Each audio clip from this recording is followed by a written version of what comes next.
There's an ancient practice that separates those who live in fear from those who live in freedom.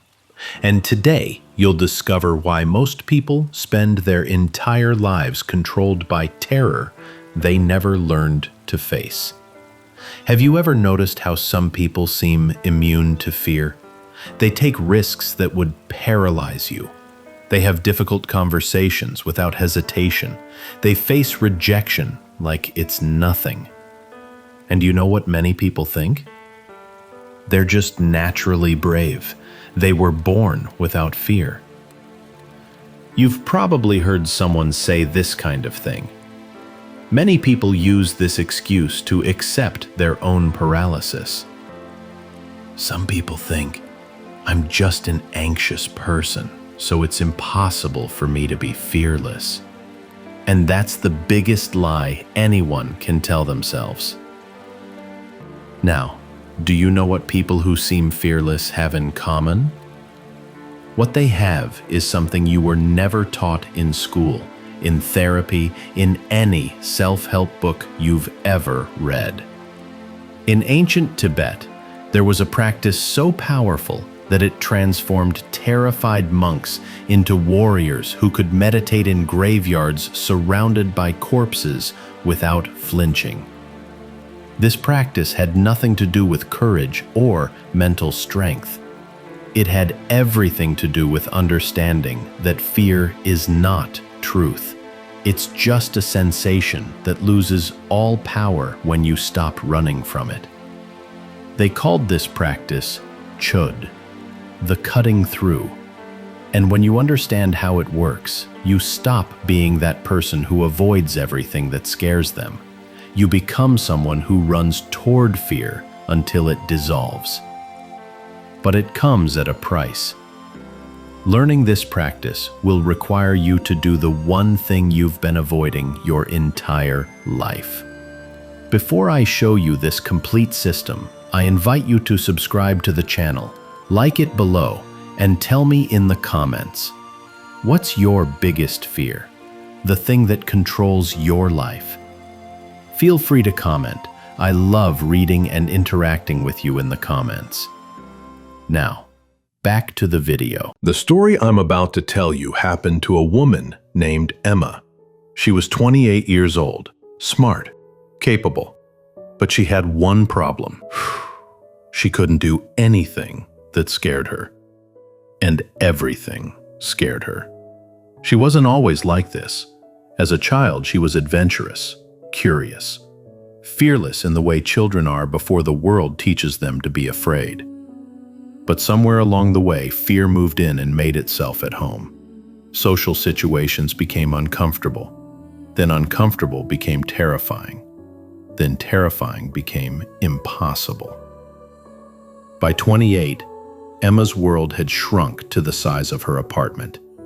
She worked from home, ordered groceries online, avoided phone calls, canceled plans, made excuses. Her friends stopped inviting her places. Her family stopped asking questions. Everyone had accepted that Emma was just an anxious person, and this was how she'd always be. Emma tried everything modern psychology offered. Therapy where she talked about her feelings for years. Medication that numbed everything but solved nothing. Breathing exercises. Journaling. Affirmations on the mirror. Nothing worked because she was treating fear like a disease to be managed, like something she had to learn to live with. She spent years learning coping mechanisms, strategies to avoid triggering situations, ways to make her world smaller and more comfortable. She had no shortage of knowledge about anxiety. She could explain fight or flight response. She understood cognitive behavioral therapy. She knew all the theory. But when fear came, and it always came, all that knowledge evaporated. A whole decade passed. Emma remained a prisoner in her own life, with a mountain of self-help books, and an impossible dream of one day feeling normal. Until the day everything changed. One night, Emma was scrolling at 3 a.m., unable to sleep as usual, when she stumbled across a documentary about Tibetan monks. Not peaceful meditation monks, warrior monks, who practice something called chöd. The footage showed something that made her blood run cold. Monks sitting alone in charnel grounds, places where bodies were left to decompose, in the dark, surrounded by death, deliberately confronting every primal terror the human mind can generate. And they weren't just sitting there passively. They were invoking fear, summoning it, calling out to demons and death and everything that terrifies, offering their own bodies to be devoured by whatever horrors their minds could create. The documentary explained that this wasn't meditation. It was systematic exposure to terror until terror lost all meaning. An old monk with kind eyes spoke to the camera. "When I was young, I was afraid of everything. Darkness, death, being alone, demons. I couldn't sleep. I couldn't function. Then, I spent 100 nights in the charnel grounds, practicing chöd." He paused, and there was something in his face that Emma had never seen in anyone. Complete peace. Now, nothing scares me. Not because I became brave, because I discovered that fear is just a story the mind tells. And when you sit with fear long enough, without running, you realize there's nothing actually there. Those words hit Emma like a physical blow. For 10 years, every therapist, every book, every expert had told her the same thing. Manage your fear, cope with it, learn to live with it, accept that you're an anxious person. But this monk was saying something completely different. You don't manage fear. You kill it. That night, Emma made a decision that would change everything. She wasn't going to learn to live with fear anymore. She was going to destroy it completely. Emma spent the next week researching everything about chöd practice, and she discovered something that terrified her more than staying in her apartment forever. The practice wasn't gentle. It wasn't gradual. It was designed to overwhelm your fear response so completely that your brain had no choice but to recalibrate. She found a Western psychologist who had studied with Tibetan monks and adapted the practice into something she called the Fear Extinction Protocol. 4 stages, each one built on breaking you before rebuilding you. The psychologist explained it in terms Emma's rational mind could understand. Your brain has a threat detection system that evolved to keep you alive. In the modern world, it malfunctions. It treats social embarrassment like death. The only way to fix it is to show your brain that what it thinks will kill you won't. Not through logic, through direct experience. This was different from everything Emma had tried. Therapy taught her to avoid triggers.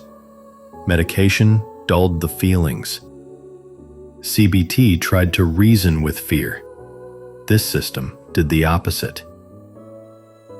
Run toward fear. Deliberately trigger yourself. Overwhelm the system until it breaks and rebuilds correctly. The 4 stages were simple, but brutal. First, the hierarchy. List every single thing you're afraid of, from mildly uncomfortable to absolutely terrifying. Create the map of your prison. Second, the death practice. Every morning, meditate on your own mortality, not philosophically, viscerally. Imagine your body rotting. Force your brain to confront the one fear underneath all other fears. Third, graduated exposure. Do one thing every day that frightens you. Start small. Build momentum. Teach your nervous system that survival doesn't require comfort. Fourth, the reversal. Take your biggest fear, the thing you've organized your entire life around avoiding, and jump into it without preparation. Emma looked at this protocol, and her first thought was, absolutely not. This is insane. This will break me. The psychologist's response was direct. You're already broken. This will break you in a different way, one that leads somewhere. Emma understood something in that moment. She'd spent 10 years protecting herself from fear, and that protection had destroyed her life more thoroughly than any fear ever could have. She had nothing left to lose. So she began. The death practice was supposed to be second, but Emma started with it because it was the only thing she could do without leaving her apartment. The instructions were simple. Every morning, before doing anything else, sit for 10 minutes and contemplate your death. Not abstract thoughts about mortality, concrete visualization of your body dead, decaying, returning to nothing. Day 1. Emma set a timer for 10 minutes, closed her eyes, tried to imagine her corpse. Her mind immediately rebelled. This is morbid. This is wrong. This will make you depressed. Stop. But she pushed through, forced herself to visualize her body cold and still, her skin gray, her flesh rotting. She lasted 90 seconds before she had to stop, opened her eyes gasping like she'd been drowning. Day 2, 2 minutes. Still horrible, but slightly less shocking. Day 5, 5 minutes. And something began to shift. The horror was transforming into something else. Not peace, more like perspective. All the things she was afraid of: social rejection, embarrassment, failure, judgment. They were starting to seem absurd when held against the absolute certainty of death. A week into the death practice, Emma had a realization that changed everything. She was going to die. Maybe in 50 years, maybe tomorrow. Death was coming, regardless of how she lived. So she had 2 choices. Spend the time she had left being controlled by imaginary fears, or spend it actually living. When you meditate on death every single morning, something happens that no amount of positive thinking can accomplish. Your brain's reference point shifts. Before, Emma's worst-case scenario was being embarrassed in public. Now, her worst-case scenario was death, and everything else was just noise. This is what the monks understood. When you make friends with death, The ultimate fear, every other fear becomes manageable. Not because you're braver, because you've changed what your brain considers an actual threat. By week 2, Emma had increased to 20 minutes of death meditation. She started adding detail. Imagined her funeral with no one there. Imagined the world continuing without her, like she never existed.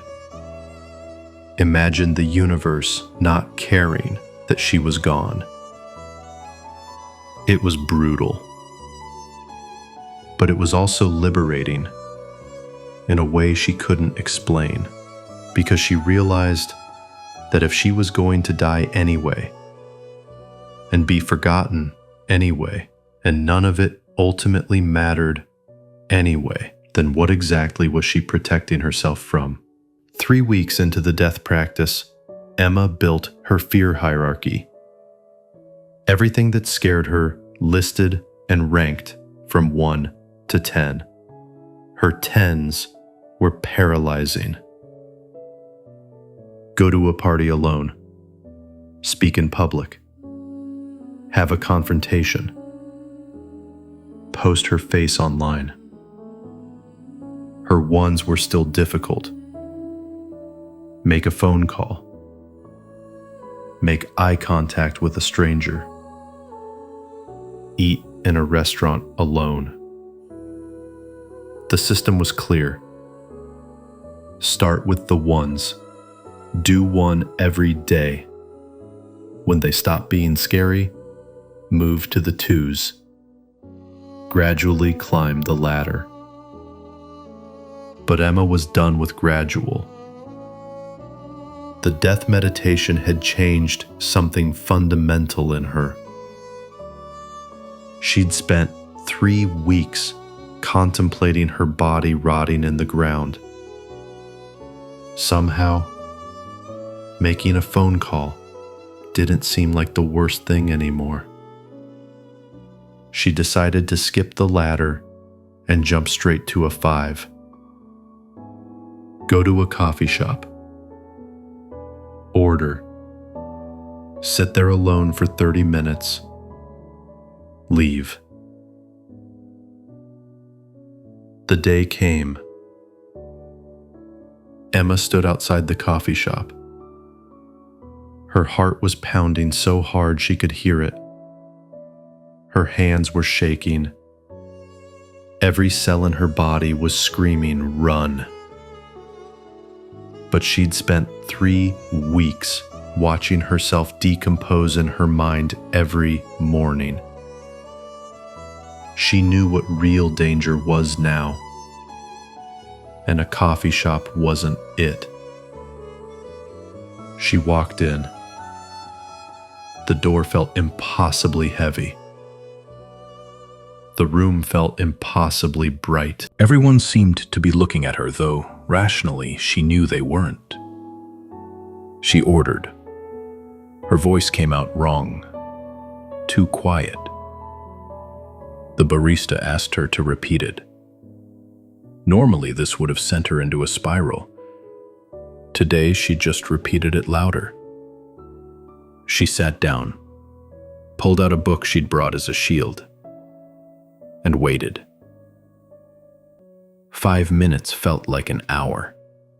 Her anxiety was screaming. "Everyone's judging you. You look pathetic sitting alone. You should leave. This was a mistake." But Emma had learned something from the monks. Fear is just sensation, and sensation passes if you don't run from it. She sat. She breathed. She waited for the fear to peak. And something extraordinary happened. Around minute 12, the fear peaked and then started to drop. Not because anything external changed, because her nervous system realized there was no actual threat and started to calm down on its own. By minute 20, Emma wasn't thinking about fear anymore. She was actually reading her book, actually tasting her coffee, actually present in the moment. By minute 30, when she stood up to leave, something had shifted permanently. Her brain had just learned that the thing it thought would kill her didn't. That night, Emma looked at her hierarchy again. The coffee shop had been a 5. It felt like a 2 now. She realized something the monks had known for centuries. Fear is a liar. It tells you that terrible things will happen if you face it. But when you actually face it, nothing happens. The fear dissolves like it was never real to begin with. Over the next 6 weeks, Emma systematically destroyed every fear on her list. Some were worse than others. Some brought back the panic. But none of them were as bad as her brain promised they'd be. And every morning, before facing whatever scared her that day, she spent 20 minutes meditating on her corpse, reminding herself that the ultimate fear was coming anyway, so she might as well live before it did. Let me tell you something no one wants to hear. You're not actually afraid of the things you think you're afraid of. You're not afraid of public speaking. You're afraid of feeling fear while public speaking. You're not afraid of rejection. You're afraid of feeling fear when rejected. You're not afraid of failure. You're afraid of feeling fear if you fail. You're afraid of fear itself. And that fear of fear is what's keeping you paralyzed. Emma spent 10 years trying to eliminate fear through avoidance. Every time she felt fear, she ran. And every time she ran, her brain learned fear equals danger. Avoidance equals safety. Her brain was trying to protect her, but it was protecting her from the wrong thing. It was protecting her from discomfort at the cost of her entire life. The monks understand something most people never learn. Fear is not prophecy. It's not truth. It's just your nervous system being overprotective.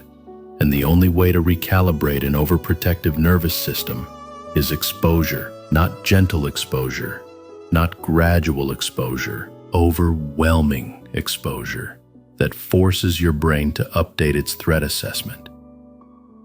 When monks sit in charnel grounds surrounded by corpses, their nervous system screams danger for the first hour, but they don't leave.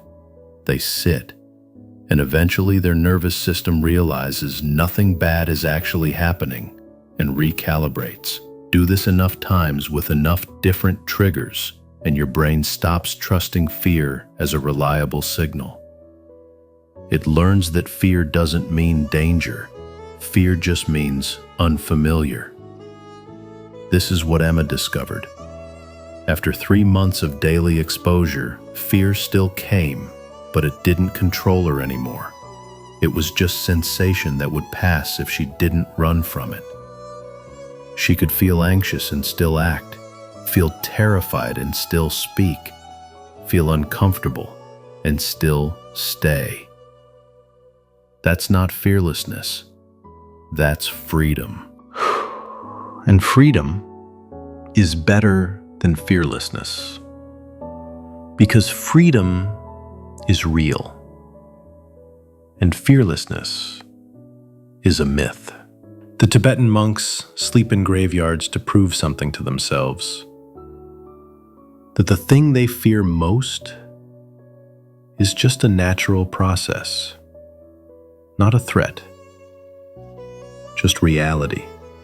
And when you can sit with death without running, everything else becomes manageable. You don't need to sleep in a graveyard, but you do need to face what you've been running from. Emma spent 10 years in prison. Then she spent 90 days breaking out. Now she lives a life that would have been unimaginable a year ago. She speaks in public, attends social events, takes risks, has difficult conversations, not because fear disappeared, because she learned that fear is just a sensation that loses all power when you stop obeying it. The 4-stage system works. Build your hierarchy. Meditate on death. Expose yourself daily. Jump into your biggest fear. But it only works if you actually do it. Not think about it, not plan to do it. Do it. Yamato was just a village boy who wanted to be a samurai. No talent, no lineage, no advantages. The only thing he had was willingness to do what was required. Emma was just an anxious person who wanted to be free. No special courage, no natural bravery. Just willingness to face what terrified her. You have the same choice they had. The same path is open to you. Do you want to spend the next 5 years managing fear, accommodating it, building your life around avoiding it?